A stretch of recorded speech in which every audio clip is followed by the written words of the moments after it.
Hello, Tauruses. How are you doing? We're going to look into the Chinese New Year of the snake, which 2025 is the wood snake. So this is going to be about wisdom, transformation, resourcefulness, and steady growth. Starting at your head, and I'm looking at my phone for whatever the positions mean. Your wisdom. What wisdom or knowledge have you gained? And it's going to be weird because the first clarifying card is the Nine of Swords, which is anxiety, which sleepless nights. So let's see what's happening with the wisdom, with the Queen of Swords. Oh, I see. So your wisdom or knowledge that you have gained is that you know how to rationalize your potentially irrational fears, or if they are based in reality, how to shed a light on those fears so that by logic and assessment you are deconstructing the layers of what is causing you fear so that you can tackle each little thing one by one, and you are taking away the power of those fears. So they are no longer mountains surrounding you, but rather they are pebbles, because you are deconstructing. With the Queen of Swords, you are also building boundaries. You are expressing yourself. You are communicating your expectations and desires, but especially your boundaries. Like, do not cross this line, it's off limits. But you're also very clear, decisive, and very logical. A bit of a scheming and plotting, and just like seeing things bird's eye view of how things are, should be, potentially could be, all that stuff. Like, you are rationalizing everything, but especially concerning your fears, your insecurities, your doubts. And you are literally, I feel like you have this image of a chessboard in my mind. You are literally like strategizing. If I move this pawn, I'm gonna take down this this knight or this tower or this priest or whatever the fuck the name is in chess. And so with this little pawn, this little step, this little rational thinking, I'm taking away this concern, this fear, this uncertainty, this unclarity, and you are clearing the board of whatever is causing you anguish and feeling alone and overwhelmed by emotions or thoughts that cause you anxiety, which is very beautiful, Taurus. Very practical, very down to earth, very, I don't know if the word pragmatic is right, but definitely very practical, which you are Taurus. You are like, you like your stuff solid, grounded, reliable. Your adaptability. How can you better adapt to changes and challenges in your life? And we have the Two of Cups. So this is about the partnership. Oh, and the world. So are you closing a partnership and a significant one that was mutual? And I have to ask, was this the thing that caused you anxiety and stress and worry that you are shedding light on? Because you are ending a mutually shared romance or very meaningful partnership, if this is not romance based, and you are finding yourself free and happy and just serene. And also, yes, it's visible on camera. Look at the contrast between how happy, serene, and light and freed this girl is compared to this one, alone on a mountaintop in the cold with baggage, with like a backpack on her back, carrying her emotions on her back. This one only has her dress and a crown of flowers that she made with all the resources that she has around her, literally. So by breaking free from this, you are adapting. That is very odd. That a challenge is your romantic connection, but you're also ending it. So, I mean, good for you if this brings you light, and light in the sense that not heavy, or like getting rid of the burden, of the stress, of the worry. Good for you. It's just odd, but hey, I'm not judging. Next up, we have the snake skin, shedding the what old habits, beliefs, or situation need to be released. And with the lovers, it's definitely a love connection that you had a conflict with, which means no freaking wonder that you feel happy, light, and relieved by ending this situation with a meaningful partner, because you were constantly arguing and fighting. Or do you believe because you had one too many relationship that was always conflictual, that you always end up choosing that type of partner which are problematic, with whom you are always constantly fighting, in which case find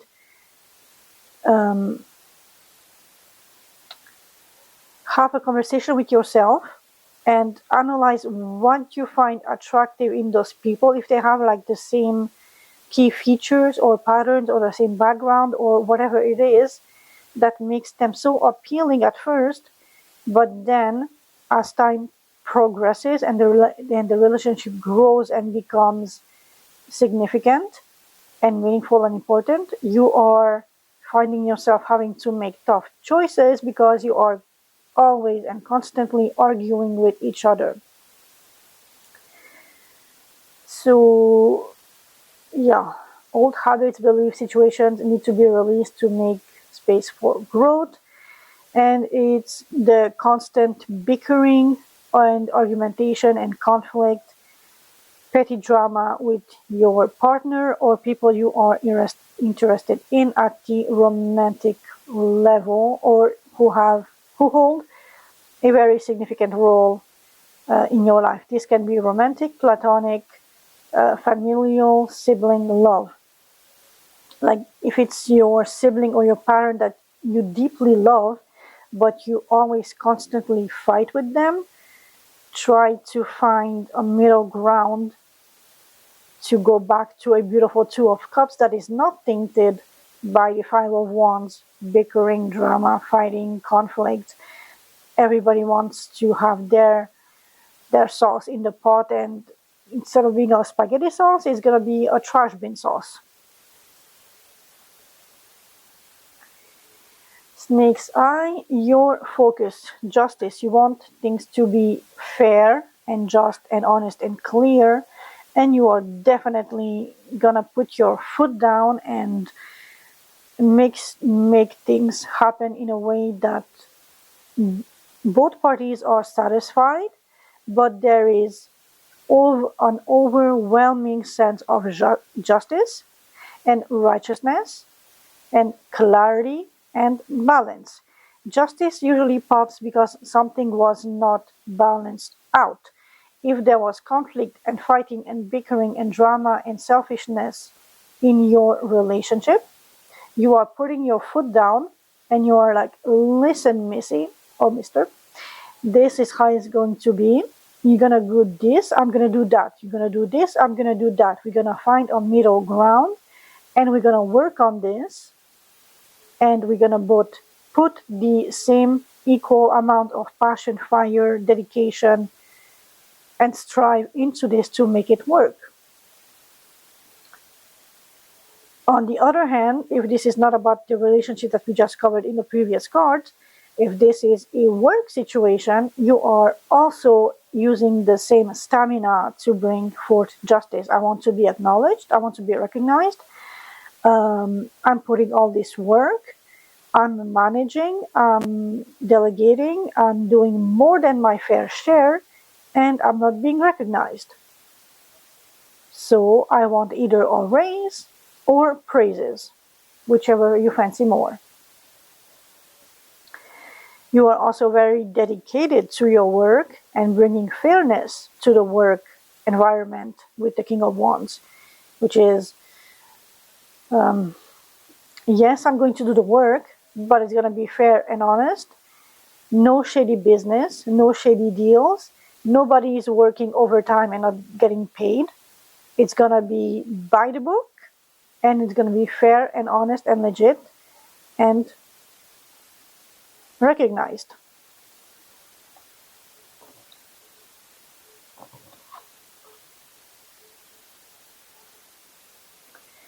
Yeah, the snake's coils, your strength. What inner resources or strength you can rely to move forward? And we have the hangman, so this is literally like a timeout. A small sacrifice to see things from a different perspective, and especially when you are in the position of having to make an important decision. You want to have not only clarity, but a different perspective, and that is very crucial with the Hanged Man, a different perspective on the situation, which may move the scales, going back to justice, of the situation in favor or disfavor of the situation, at which you are stuck having to make a decision. Do I leave? Do I stay? Do I do this? Do I do that? This way, that way. Your strength and resources is that you can willingly put yourself in timeout, maybe isolating yourself to see all the key aspects of the situation in a different light, so that you can really ponder the outcome, the consequences, the implications, everything that is centering around your situation, so that you can make a better, wiser decision to either proceed forward with the King of Wands or to back down and let the situation unfold on its own. If you're having to make a decision, it is important to really take the time needed to see all angles, all factors, all aspects, so you have a clear picture or a different view on the situation. Because normally the hangman is upside down, and he's putting himself in that position to see the world upside down, to see if something stands out, which or normally wouldn't stand out when you are so used to the same picture, the same way things are shaped.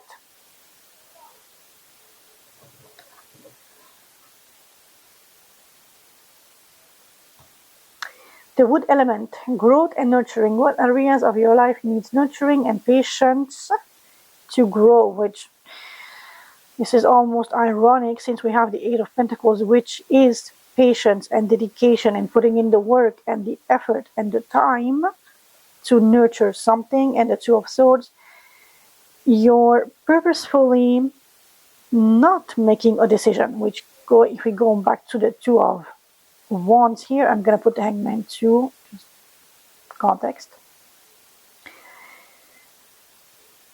So on one hand, and I know I just told you, like, you need to make a decision and you're putting yourself in a situation where you see things differently.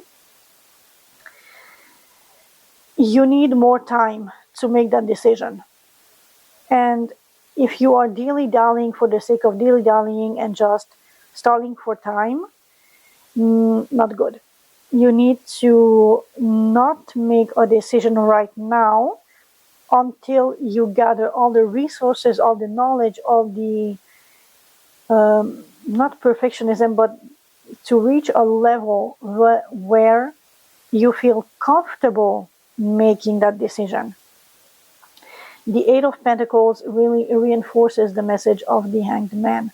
You are putting yourself in timeout so you can reflect and ponder and work on this situation until you are very satisfied or more than satisfied with the outcome, at which point you know which decision you want to take and proceed forward. So you are stalling for time, but just in just enough or just for the reason of allowing yourself time to perfect something, so you are making a decision that you will not regret when the outcome will be crystallized and will be like tangible thing.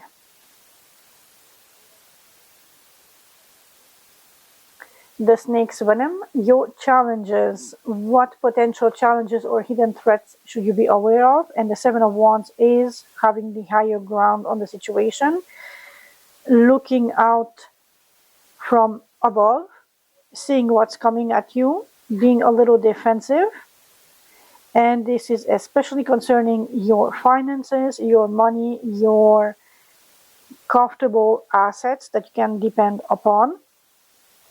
And so from the Eight of Pentacles, which is putting in the work and the patience and the craft and the dedication, you are moving to a King of Pentacles who has proven himself to be able to make money, manage money, and grow money. And there's a meme.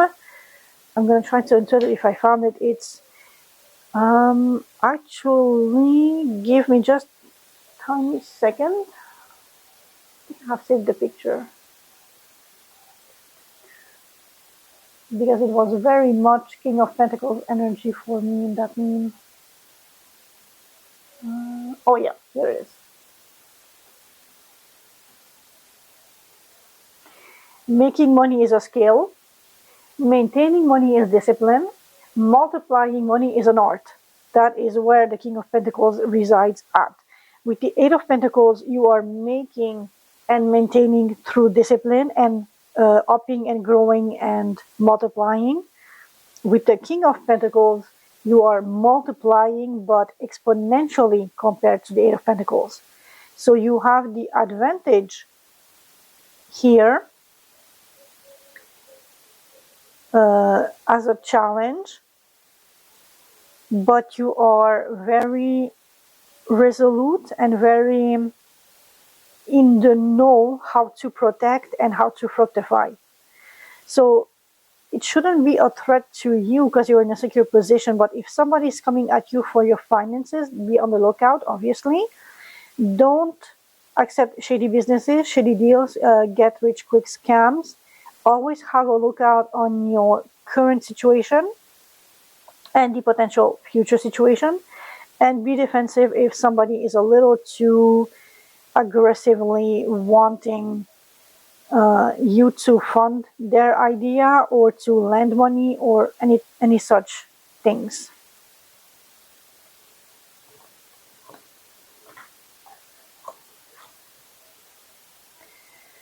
Number 8, the snake's path, your transformation. What transformation is waiting for you and how can you embrace it fully? You are stepping into your power. It's boss babe bitch mode time. We're not fucking around. And you are definitely also, we have a matching pair from the Queen of Pentacles, who is artfully multiplying his money. You are now not necessarily stepping down, but transmuting that art into nurturing yourself and nurturing your assets and people around you, so that you have a beautiful home and you can give to others, be generous, be nurturing, time, energy, resources, but in a way that is appreciated and fulfilling and feels good for both you and them, without scrapping or scratching or affecting in any capacity the money and the assets that you do have. So your transformation is that you are taking charge, you are taking lead, you are stepping in your power of directing money flow, income, outcome, and how you manage your resources to both keep stable, happy, fulfilled, with a nice home and everything that implies, but also where to invest and not even a rainy day fund. It's more like you have this stock money that you can just like let the interest grow upon to fructify and maybe invest here and there and see how it goes, but be very cautious. Like I said, with the king, multiplying money is an art, and you have that under your belt. Final card, the snake spirit, divine guidance. What guidance does the universe or your higher self have for you in the year of snake? And I know this might look a little threatening with the lightning, and it's very more towery card than Wheel of Fortune, but the Wheel of Fortune is a very good luck, or like a strike of good luck. And with the Page of Pentacles, you have a new opportunity, financial opportunity, that you can grow if you invest your time and a bit of resources into it. And so what I like about this card here is she's patient. She shows patience and attention to whatever is in front of her. I have another card where it's a girl sitting on this fountain side, and she's flipping a coin, and she has just bought herself art supplies. She knows that that little investment in the art supplies will be exponentially multiplying, because she knows how to paint, she has skills, and she can later sell those paintings at a higher price depending on her skill. And from that little, maybe she spent $10-15, maybe more, she can sell each painting for double, triple that, and so she can easily make back what she spent. But on top of that, you have good fortune coming your way. So if you win the lottery, for instance, or if you have a chance money coming your way, look at how you can fructify it to take a little bit of that, so multiply it and invest so that you can grow that little seed to be a queen and a king, which is art of multiplying money and taking charge in, actually taking responsibility and charge in protecting your assets, but also multiplying your assets. And so overall, it's a pretty good year ahead, year the snake, for you. Just be cautious of who you are mingling with, and if you have the same repeating patterns of always falling in love with this type of person that ends up always conflictual and asinine and just fighting and being petty and drama queen, be cautious of that. Otherwise, on the other front, everything's honky-dory and good luck is coming your way. Be wise to not spend that, but Taurus, you're reliable. I'm not afraid on that front for you, but really try to see how you can maximize this good fortune that is coming your way. Also, if you need to make that decision, don't be afraid of looking outside the box. See things from a different perspective, so you have a different light on the situation, so that you make the best possible decision, and don't be afraid of investing time and effort and work and skills into it to see that you make the best possible decision for whatever situation is knocking on your door. And with this being said, Taurus, thank you so very much for being here with me. And I will see you in a potential new video.